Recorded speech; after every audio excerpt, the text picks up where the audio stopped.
बिस्मिल्लाहिर्रहमानिर्रहीम। पंजाब असम्बली का वो इजलास जिसको आज 10 बजे शुरू होना था अरकान की हलफ बर्दारी के लिए, उसके अंदर जो हाइड एंड सीक हो रहा है वो आप देख रहे हैं। सुबह से कभी स्पीकर साहब नहीं हैं, कभी स्पीकर साहब हैं, और उसके बाद अपोजिशन जो है वो उन्होंने एंट्री की। और हमेशा की तरह अफसोस की बात यह है कि इस हाउस में बहुत सारे ऐसे मेंबरान पीटीआई की तरफ से तो बहुत नए भी हैं, लेकिन बहुत सारे ऐसे भी हैं जो पुराने सियासतदान उनको कहा जाता है। वो कई दफ़ा इलेक्शंस लड़ चुके हैं, इनको रूल्स ऑफ प्रोसीजर का पता है।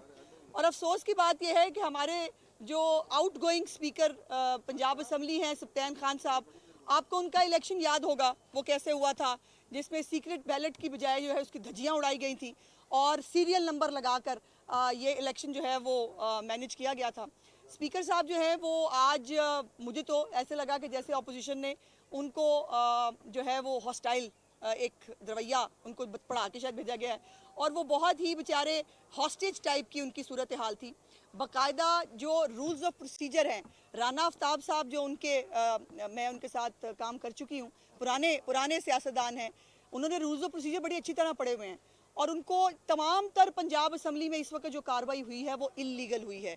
Because rules of procedure are very clear about it कि कोई एक लफ्ज़ भी नहीं बोला जा सकता पंजाब असम्बली में जब तक मेंबरान ओथ ना ले लें, और जब तक वो मेंबर ही नहीं हैं, उन्होंने ओथ ही नहीं लिया है, तो उनका असम्बली में बात करना गैर कानूनी है। लेकिन इस असम्बली को गैर कानूनी तौर पर चलाने की पुरानी आदत पड़ी हुई है। वो स्पीकर परवेज़ इलाही की शक्ल में थे, और वो अब स्पीकर सब्तैन खान साहब जो हैं, जो एक दिन के मेहमान हैं, कल इंशाल्लाह ताला मुस्लिम लीग नून के स्पीकर आ जाएंगे, और हाउस को जो है वो हम रूल्स ऑफ प्रोसीजर के तहत कानूनी तौर पर चलाएंगे। और आज भी स्पीकर साहब जो हैं उनकी तमाम गलत मुतालबात एक तो वो कर नहीं सकते। मुझे दूसरी समझ नहीं आती कि इनको याददाश्त क्यों कमज़ोर है इतनी। आपको याद है जब हम अपोजिशन में बैठने के लिए आए थे, हमारा भी मैंडेट चोरी किया था आपने, बल्कि हमारा ही तो मैंडेट चोरी किया था आपने। हमारी 9 सीटें ज़्यादा थी। मुस्लिम लीग नून 9 सीटों की बर्तरी वाली पार्टी थी, बड़ी पार्टी थी पंजाब असम्बली के अंदर। 2018 के इलेक्शन में उसका मैंडेट चोरी किया गया। जो आज़ाद अरकान थे जो हमारी पार्टी ज्वाइन करना चाहते थे, उनको हमारी पार्टी ज्वाइन नहीं करने दी गई थी, और ज़बरदस्ती बुज़दार नामी एक हुकूमत पंजाब के ऊपर मुसल्लत की गई थी। और उस दिन जिस दिन पहले दिन हमारा ओथ था, मुझे याद है हमें बोतलें तक मारी गई थी गैलरियों से। और उस वक़्त जो आज गैलरियों के अंदर जो गेस्ट हैं, मुस्लिम लीग नून के गेस्ट हैं, या बाकी भी बहुत सारे इंडिपेंडेंट लोगों के गेस्ट भी हैं, और एमपीएस जो हैं, ये कहना कि जी गैलरियों में इनके लोग ज़्यादा क्यों हैं, क्योंकि हम मेजॉरिटी में हैं, क्योंकि हमारे पास अक्सरियत है, क्योंकि हम हाउस की 2/3 हैं। और जाहिर है जिनके मेहमान हैं, जिस 2/3 मेंबर्स के मेहमान आएंगे तो जाहिर है गैलरी हमारी ज़्यादा होगी ना। इसमें गलत क्या है? और असलम इकबाल पकड़ा गया तो इसमें चंबे वाली कौन सी बात है? असलम इकबाल, मुझे नहीं मालूम, जो उन्होंने कहा मैं उसकी बात कर रही हूँ कि उन्होंने कहा जी असलम इकबाल पकड़ा गया, तो असलम इकबाल इश्तिहारी मुल्ज़म है, वो 9 मई का मतलूब मुल्ज़म है। उसको अगर किसी ने पकड़ा है, मुझे नहीं मालूम कि उसकी डिटेल क्या है, अगर पकड़ा गया होगा तो उसको कानूनी तौर पर उसको पहले ही सामने आ जाना चाहिए था, उसको आके सरेंडर करना चाहिए था। बकौल इनके 9 मई नहीं किया, बकौल इनके खिलाफ साजिश हुई है, तो आके पेश क्यों नहीं होते, कानून से भाग क्यों रहे हैं? और ये जो पंजाब असम्बली के अंदर दादागिरी करने की और ये जो उनको आदत पड़ी हुई ना पुरानी, मैं सिर्फ एक बात बड़ी मौदबाना गुजारिश करना चाहती हूँ कि पिछली दफ़ा आपको जो मतलूबा सहूलत मैसर थी ना परवेज़ इलाही और उनके गुंडों की शक्ल में, वो इस दफ़ा नहीं है। सो बराए मेहरबानी रूल्स ऑफ प्रोसीजर के मुताबिक चलिए। हम अपोजिशन का एहतराम करते हैं, हम उनको साथ लेके चलना चाहते हैं, और रूल्स के मुताबिक वो जो कहें हमारे सर आंखों पे है। लेकिन अगर किसी को लगता है दादागिरी करके, अगर उनको लगता है बुलडोज करके वो इस हाउस को चलने नहीं देंगे, उनकी गलतफहमी है। 2/3 के साथ इस वक्त मुस्लिम लीग नून अपने एलाइज के साथ हाउस में मौजूद है, और हम वो तमाम सलूक नहीं करेंगे जो मुस्लिम लीग नून को एज अपोजिशन बर्दाश्त करने पड़े थे। लेकिन उसके लिए अपोजिशन को एक जिम्मेदार अपोजिशन का किरदार अदा करना पड़ेगा। ये नहीं हो सकता। आपका रोना धोना कब तक सुनेगा पाकिस्तान? कब तक रोना धोना चलेगा आपका पंजाब का? आपको तो रोने की आदत पड़ी हुई है। आज वो कह रहे थे मुझे आपकी बेबसी पे रोना आ रहा है, मैंने कहा रो ले, दिल हल्का हो जाता है बंदे का रो के थोड़ा सा। तो ये बेबसी जो है ना, ये बेबसी सब्तैन साहब जो है वो बेबसी दिखा रहे हैं, मुझे नहीं पता क्यों कर रहे हैं। उनको रूल्स ऑफ प्रोसीजर एक दफ़ा मैं समझती हूँ कि मेरा उनको मशवरा है कि नमाज जुम्मा के बाद एक दफ़ा रूल्स ऑफ प्रोसीजर की किताब खोल लें और किताब खोल के पढ़ लें कि रूल्स क्या कहते हैं कि पंजाब असम्बली का पहला इजलास कैसे कन्वीन होना चाहिए। पहला इजलास ओथ के बगैर कोई एक लफ्ज़, एक सेंटेंस एक मेंबर नहीं बोल सकता। बाकायदा वहाँ पर जो है वो तकरीरें कराई गई है, फिर उनका पर्चा लिया है स्पीकर साहब ने, मुतालबात का पर्चा। और मुझे समझ नहीं आती कौन से किसका मुतालबा का पर्चा लिया, वो मेंबर ही नहीं है जिनका आपने मुतालबात का पर्चा लिया। वो इनके मेहमान निकाल दें, क्यों निकाल दें भाई, ऐसे कैसे होता है। आपके मेहमान ज़रूर ऐड करें, जहाँ जितनी जगह है उसमें ज़रूर कर लें, लेकिन हमारे मेहमान निकाल दें, ये नहीं हो सकता ना। मेजॉरिटी है, हम अक्सरियत में है, और अक्सरियत का एहतराम आपको करना पड़ेगा। आपकी अकलियत का एहतराम किया था हमने, हमें मालूम था हम अक्सरियत में हैं, हमें मालूम था हमारी हुकूमत बन रही है, हमें मालूम था आपने हमारा मैंडेट चोरी किया है, लेकिन हमने इस निज़ाम को चलाने के लिए, हमने इसके एहतजाज नहीं सही, हमने इस हाउस के अंदर अब बैठे, हमने अपोजिशन का किरदार अदा किया। लेकिन इनको जो 2 महीने, आपको याद होगा हमजा शहबाज शरीफ साहब की हुकूमत में जब इनको बैठना पड़ा था, जो माशाल्लाह आला इक़दार के नमूने इन्होंने सेट किए थे पंजाब की पार्लिमानी तारीख में, वो कभी दोबारा ना पंजाब की आवाम ना ये हाउस देखना चाहेगा। और मैं फिर दोबारा आखिर में मुअद्दबाना गुजारिश करूंगी, बराए मेहरबानी ये फितना फसाद छोड़ दें। पाकिस्तान की आवाम को फितना फसाद की ज़रूरत नहीं है।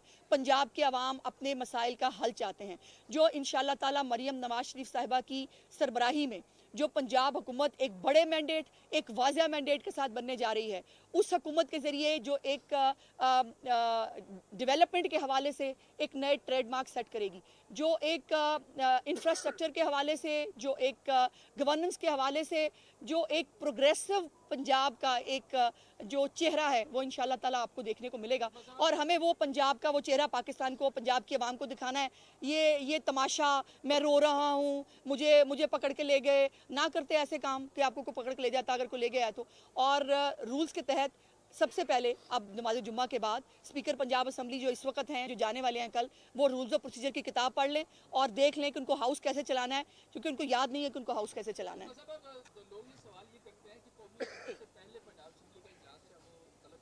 जी, और ऐवान जो है वो मुकम्मल नहीं, कौन सी ऐसी जल्दी थी कि ऐवान मुकम्मल ये बगैर था वो इजलास था वो तलब। मुझे ये बताइए, अवान हमारी वजह से मुकम्मल नहीं है?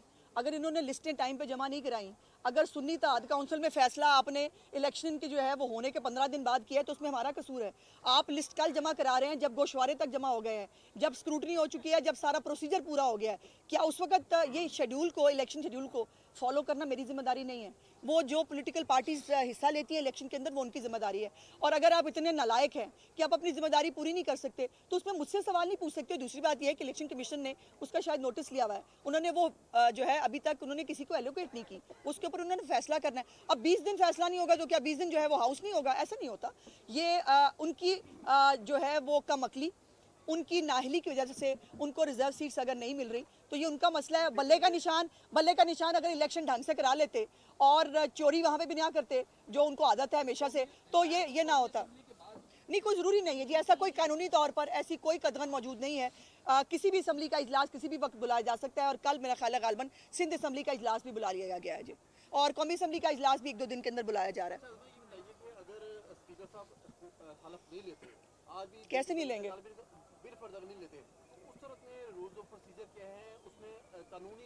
देखिए, एक तो ये कर नहीं सकते स्पीकर साहब को, यहाँ पर टी पार्टी पे तो आए नहीं है कि मैं चाय नहीं पिलाऊंगा। उनका एक कानूनी और आइनी रोल है जो उनको अदा करना है, और उनको आज की तारीख में करना है, बिकॉज इजलास आज के लिए ओथ की जो है वो टेकिंग के लिए समन किया गया है, उनको उसको इम्प्लीमेंट करना है।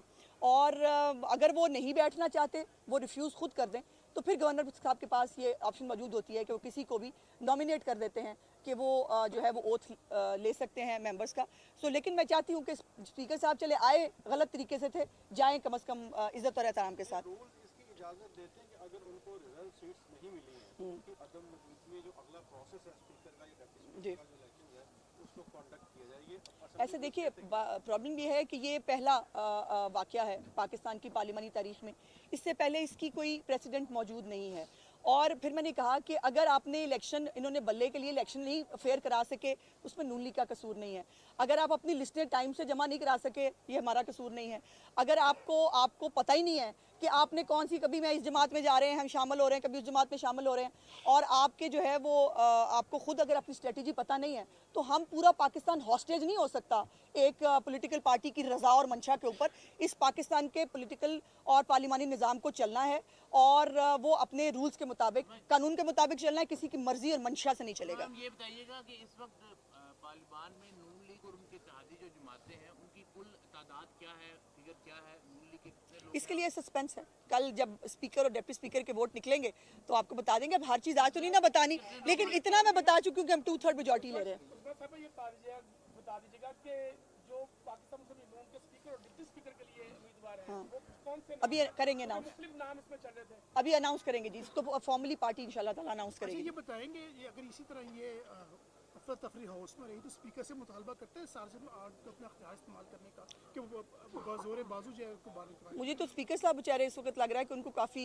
हिम्मत और ताकत देने की ज़रूरत है। बेचारे बहुत सहमे हुए हैं, खामखा सहमे हुए हैं। वैसे जो है ना sergeant in arms of course speaker का इख्तियार है, लेकिन मैं नहीं समझती कि हमें उस साइड पे जाना चाहिए। पाकिस्तान को पाकिस्तान की आवाम को ये अगली जो शक्ल है पार्लियामान की, ये नहीं दिखानी चाहिए। आम आदमी इस वक्त ये सोच रहा है कि उनके मसाइल के हल के लिए पार्लियामेंट्स क्या करेंगी।